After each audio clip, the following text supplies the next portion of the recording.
Hi everyone, Amy here from the Emerald Empress.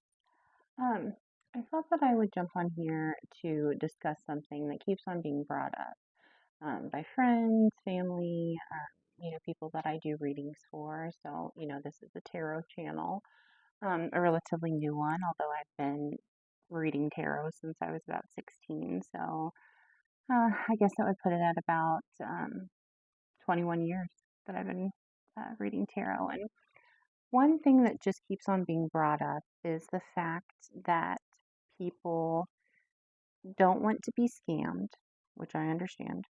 Nobody wants to be scammed. Or, that tarot is fake or that mediums are fake.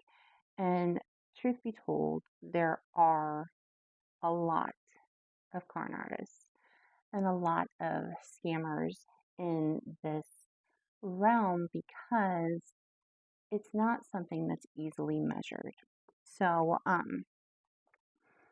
medium, they're getting messages from, another plane and giving them to you, and it's easy to fake this. And I just wanted to come on here and give you some tips about how to spot these con artists that are pretending to be mediums. Um, First of all, we're not doctors, we're not therapists. Um, so what happens with me when I'm doing my tarot cards is, I sit there and I start reading, and the tarot gives me something to focus on other than the person.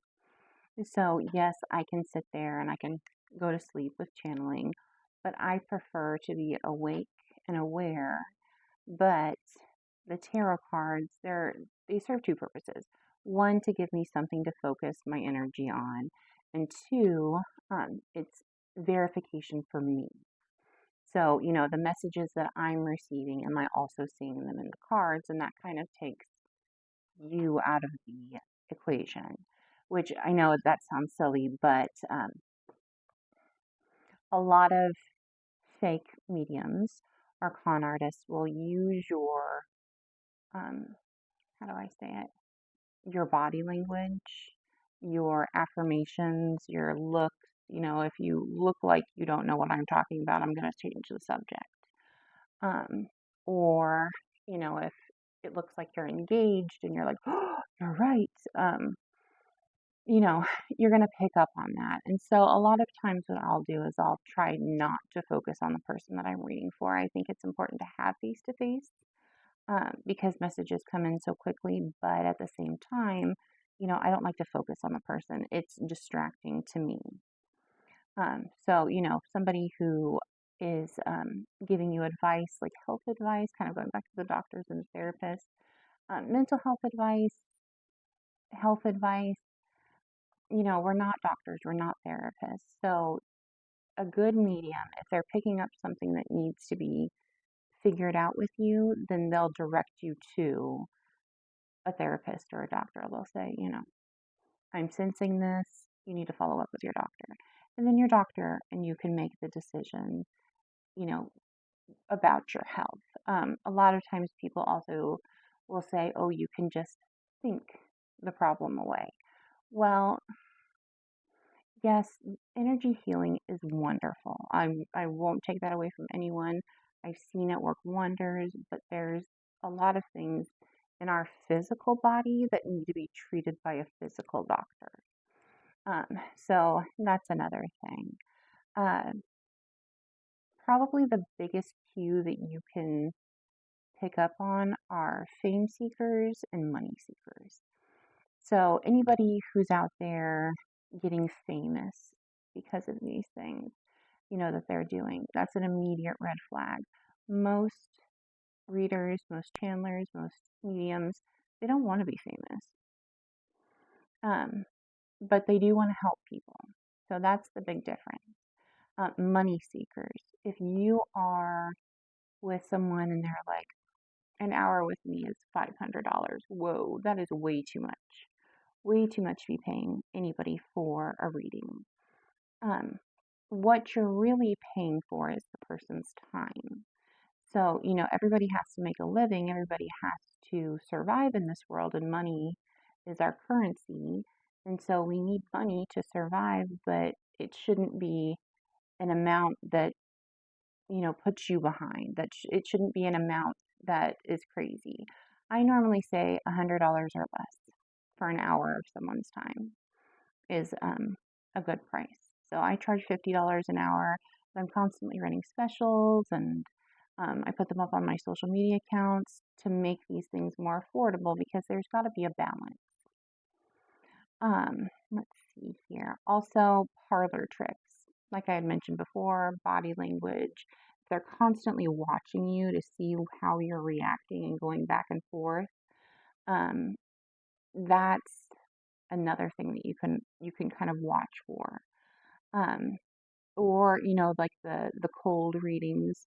Um, and those are like when people will come and they'll say, like, let's say that you go to a big channeling event, which I find that most channelers, most mediums, most readers don't like big events because you never know where the energy is coming from. It's an overwhelming situation. Um, so if you have paid $350 for a ticket to go see a medium and they start going, oh, I'm getting somebody with a name that starts with M. Okay, most people know a person whose name starts with M, Michael, Mary, Maria, it's they're fishing. They're fishing for somebody to raise their hand. And then they say, well, what about the number 7? Well, number 7 is a lucky number. So a healthy dose of skepticism is good when you're going into readings.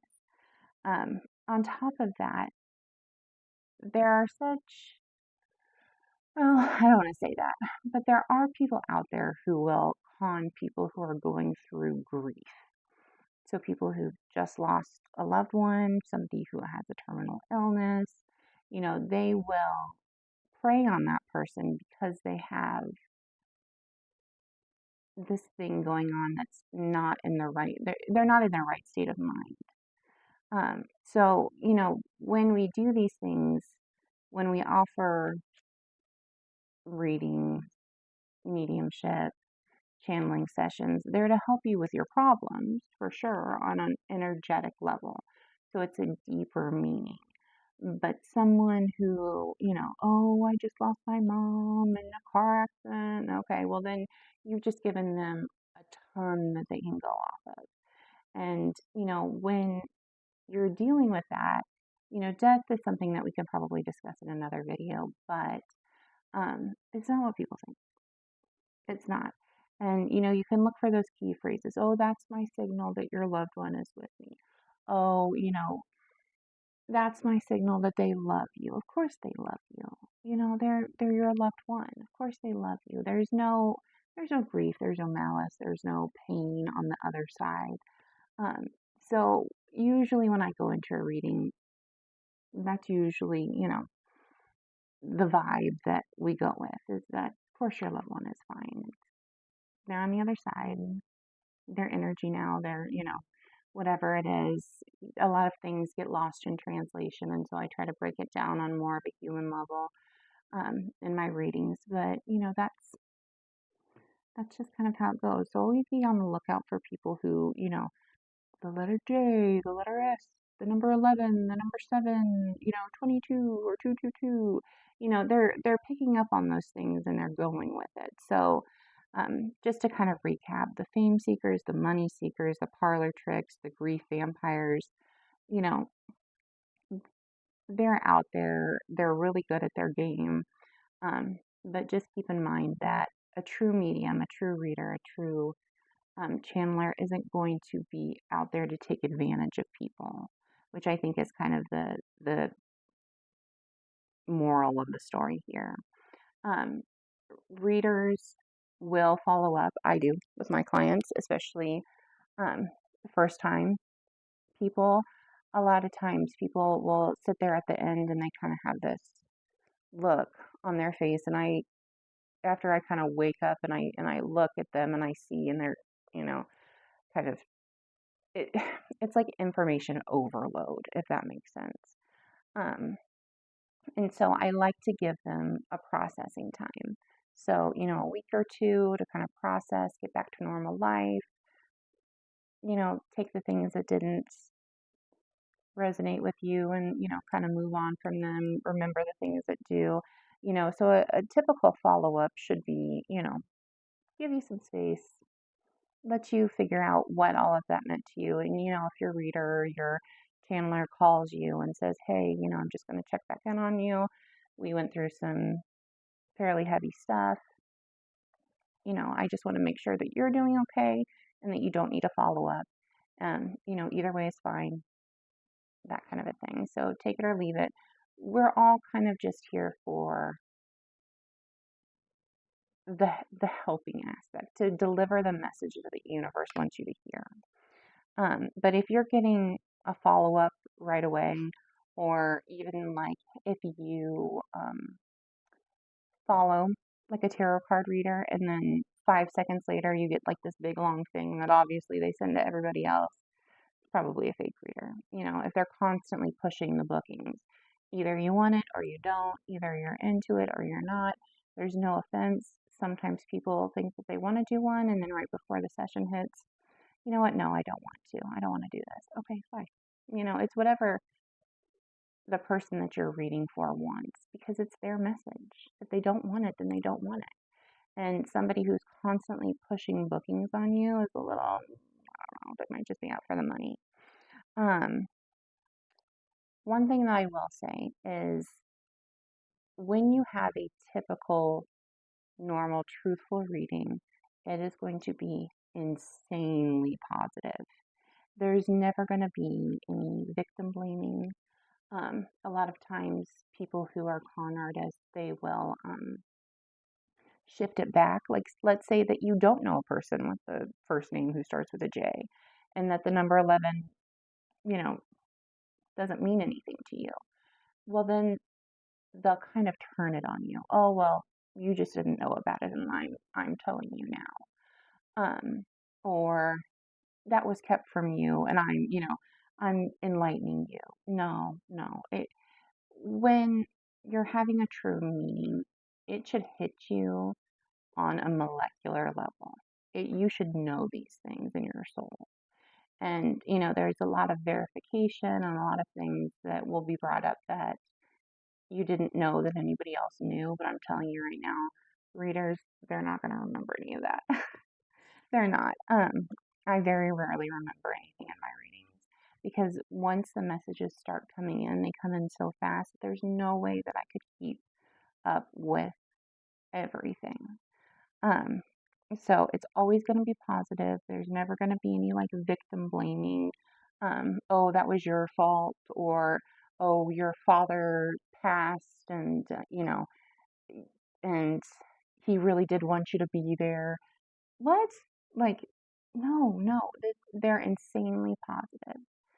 So again, just to recap, fame seekers, money seekers, parlor tricks, grief vampires, pushing rebookings, victim blaming, all of those things are a big book of red flags. And, if you're in that type of situation, readings are always, take what you can, leave what you can't type of situation, but don't rebook with them. First of all, don't pay for a crazy expensive session because that's just ridiculous. But all right, well, I hope that helped and I hope I went through everything okay for everybody and that clears up some things. If not, let me know. I'll try. I'm new to YouTube, not new to tarot, but new to YouTube and um, I'm winging it here, guys. So, all right, well, I hope everyone has a great day and I will see you soon.